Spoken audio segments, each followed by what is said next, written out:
Hello, this is Marian, your English teacher, and welcome back to the English Grammar course. Today we will continue this course with a lesson on prepositions. But first, let's review our last lesson on adverbs. An adverb is a word used to describe or modify verbs, adjectives, and prepositions. Adverbs can tell you when, where, or how an action takes place. Some adverbs are placed in a sentence to emphasize or intensify adjectives or adverbs. There are many classifications of adverbs, and they can generally be used in the following ways. At the beginning of a phrase, usually to emphasize a point. Ultimately, the team's score was too low to win. Notice how there's a comma after the adverb ultimately. We can also use adverbs in the middle of a sentence and before a verb. We sometimes get ice cream after a long walk. The adverb sometimes is placed between the subject we and the verb get. Finally, an adverb can also be placed at the end of a sentence or after a verb or clause. For example, the cat looked at the squirrel curiously. The adverb curiously is at the end of the sentence, after the verb looked. Now there are many types of adverbs, for example, of manner, time, place, degree, certainty, and interrogative. Adverbs can also be used in a variety of grammatical constructions to make comparisons. We follow the structure more plus adverb plus than to form the comparative. For example, I cry more easily than my sister. We use the construction most plus adverb to create the superlative. For example, Nathan showers the most often. With irregular verbs, like hard, we do not use more or most. We use harder than and the hardest. Or for example, in these sentences, the lion runs faster than the gazelle. The cheetah runs the fastest. Great. Now it's time for some practice. Can you find the mistake? This chair I'm sitting on is so comfortable. Come there and try it out.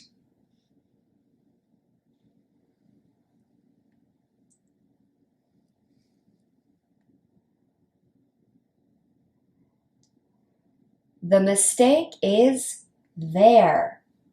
The speaker should say, come here and try it out. There is used for things that are far from the speaker, whereas the adverb here indicates something close by. I like eating dark chocolate more better than I like eating white chocolate.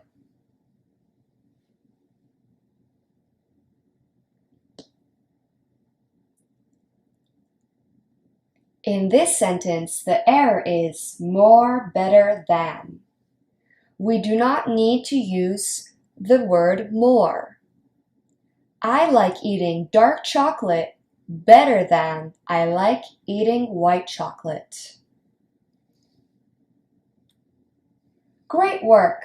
Now we can move on to today's topic, prepositions.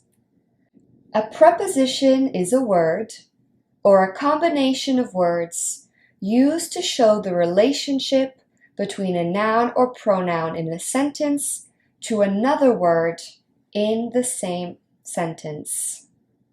A preposition must always be followed by a noun or pronoun.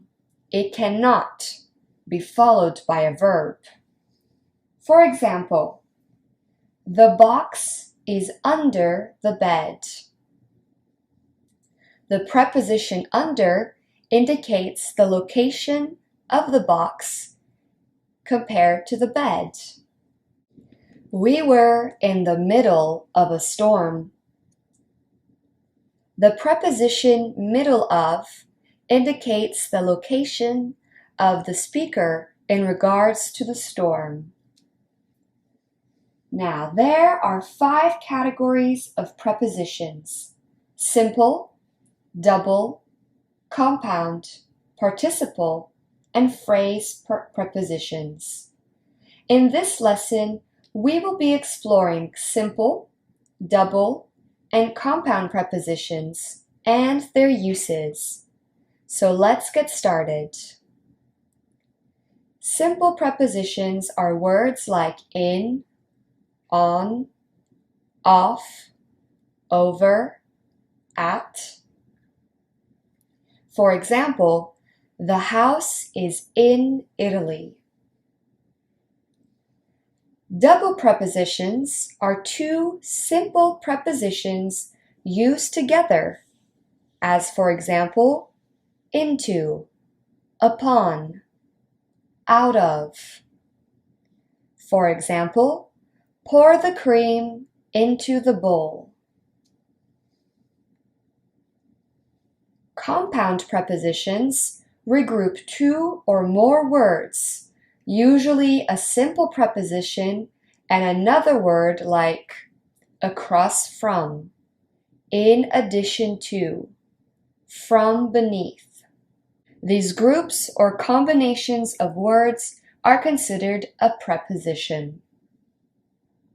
For example, my husband sits across from me at the dinner table. These prepositions are used to form a phrase that indicates where or when something is in relation to something else, to give directions, or to introduce an object. Their usage can be further categorized into subcategories of prepositions of position, movement, time, and purpose. Let's begin with some prepositions of position or place. They are used to describe where something is located in relation to something else, or where an action happens. Here are some examples. Above. The blue dot is above the box. We use above when 2 objects are not touching. On. The blue dot is on the box. We use on when 2 objects are touching. Under. The blue dot is under the box. We use under when one object is covered by another. Underneath is also a preposition with the same meaning, but just a little more formal. Below. The blue dot is below the box. We use below when one object is in a lower position than the other. It is not touching the other object. Beneath has the same meaning as below. It is also just more formal. Behind. The blue dot is behind the box. We use behind when the subject is hidden by an object. In front of. The blue dot is in front of the box. we use in front of when the object is hidden by the subject. Next to. The blue dot is next to the box. Next to means beside. Between. The blue dot is between the two boxes. We use between when the subject is in the middle of two or more other objects. Near, close to, by. The blue dot is near the box. These three prepositions indicate a small distance between the subject and the object. We only use to with close, close to. In or inside. The blue dot is inside the box. In and inside mean the same thing. Outside. The blue dot is outside the box. The prepositions of place, in, on, at, can be the trickiest to use. In is usually used with larger or enclosed areas such as cities, countries, and tunnels. For example, I'm in Rome. Or, Josh was sitting in a cafe this morning. We use the preposition at for smaller spaces and points on a journey or destinations. For example, they arrived at the supermarket. Let's meet at the cafe.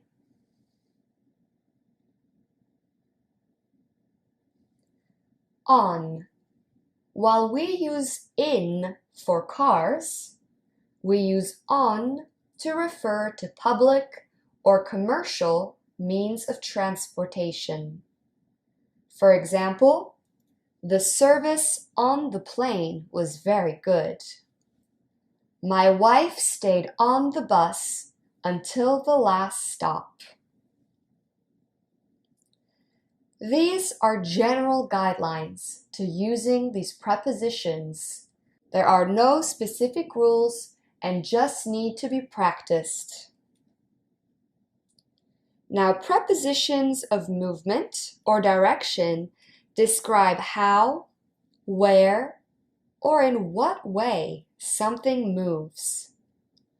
The most basic preposition of direction is to, which implies movement in the direction of a goal. For example, we drove from Los Angeles to San Francisco.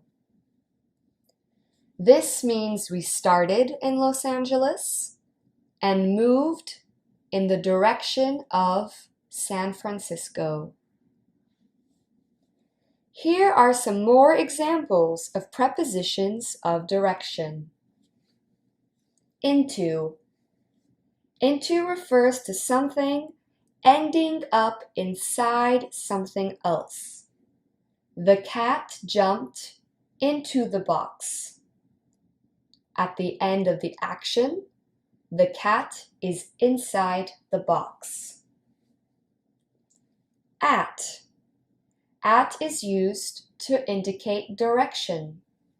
The dog jumped at my face. Along. Along is a movement in a straight line or on an edge. I walked along the road to my house. Around. Around is used for a movement in a circular direction.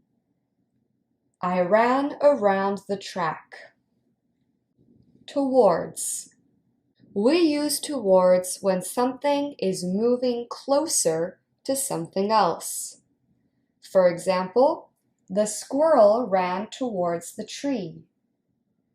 This means the squirrel is closer and closer to the tree. Now, prepositions of time describe when or for how long an event or action takes or will take place.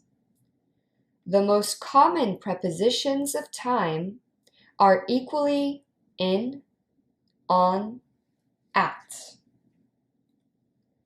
We generally use on for days and dates. My graduation is on Monday. We use at for a specific time. Let's meet at 4 p.m.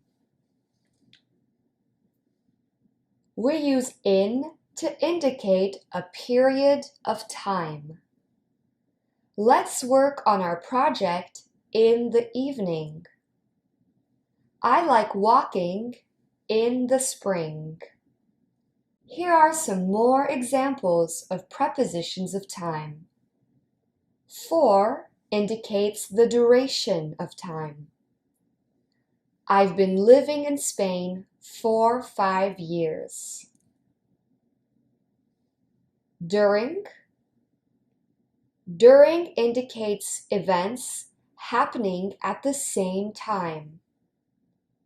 We shouldn't check our phones during dinner. The two events happening are checking phones and having dinner.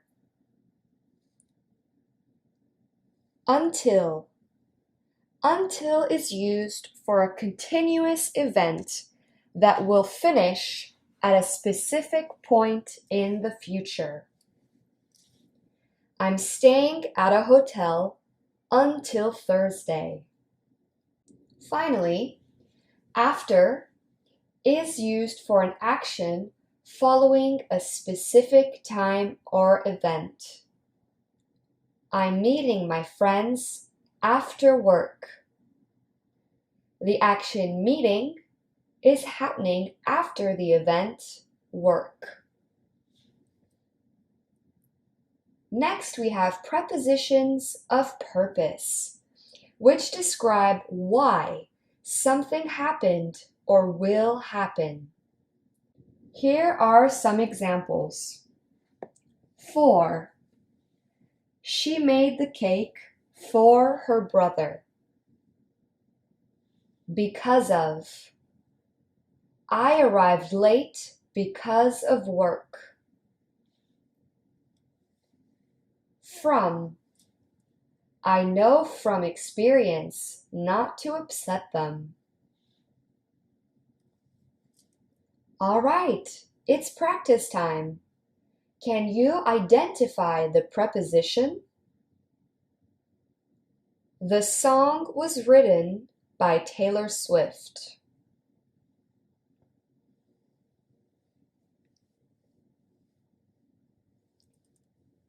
The preposition in this sentence is by. You have to pay for the tickets when you buy them. There are two prepositions in this sentence, for and to. My grandparents got married in the 1930s.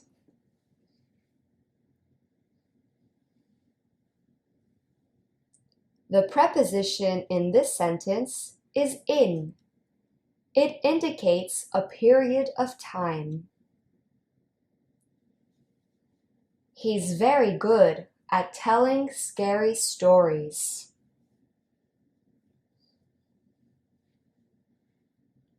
The preposition in this sentence is at. The runner suffered from a heart attack. In this sentence, the preposition is from. She ran around the office looking for her phone. There are two prepositions in this sentence, for and around. Well done! Now let's practice in a real-life context. Here is part of a story from the Brothers Grimm. The story is called The Dog and the Sparrow. We will read it together, then you will have 3 minutes to identify all the prepositions. A shepherd's dog had a master who took no care of him, but often let him suffer the greatest hunger. At last, he could bear it no longer.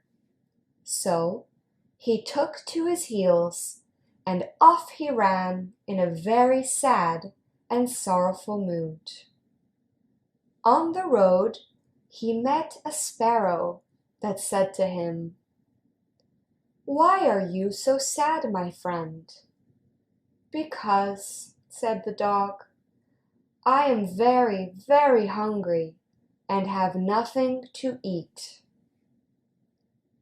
"If that be all," answered the sparrow, "come with me into the next town, and I will soon find you plenty of food." So on they went together into the town, and as they passed by a butcher's shop, the sparrow said to the dog, "Stand there a little while till I peck you down a piece of meat." So the sparrow perched upon the shelf, and having first looked carefully about her to see if anyone was watching her, she pecked and scratched at a steak that lay upon the edge of the shelf, till at last down it fell. Then the dog snapped it up and scrambled away with it into a corner, where he soon ate it all up. "Well," said the sparrow, "you shall have some more if you will. So come with me to the next shop, and I will peck you down another steak." All right, it's time. How many prepositions can you find?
Time's up!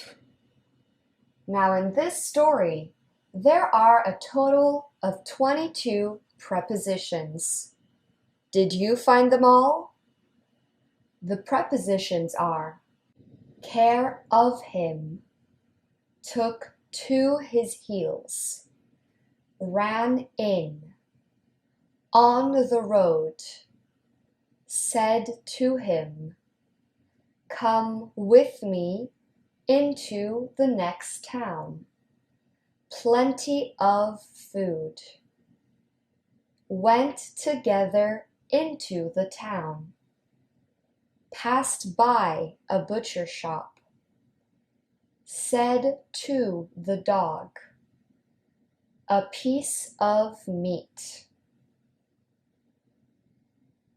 perched upon the shelf, looked carefully about her, scratched at a steak, lay upon the edge of the shelf, scrambled away with it into a corner, come with me to the next shop, I will peck you down another steak. Great work! Now it's time for review. A preposition is a word or a combination of words used to show the relationship between a noun or pronoun to another word in the same sentence. A preposition must always be followed by a noun or pronoun. Otherwise, it is not a preposition. Simple, double, and compound prepositions are used to form a phrase that indicates where or when something is in relation to something else, to give directions, or to introduce an object. Their usage is further classified into prepositions of position, movement, time, and purpose. Prepositions of position or place are used to describe where something is located in relation to something else, or when an action happens. Some examples are in, on, at, above, under, between, near to. Prepositions of movement or direction describe how or where or in what way something moves. For example, to, into, at, along, towards. Prepositions of time indicate when or for how long an event or action takes place. Some prepositions of time are in, on, at, for, during, until, after. And finally, prepositions of purpose describe why something is happening, has happened, or will happen. Some prepositions of purpose are for, because of, from, etc. We did it! Great work for finishing this first look at prepositions. In our next lesson, we will learn about more types and more uses of prepositions. See you then!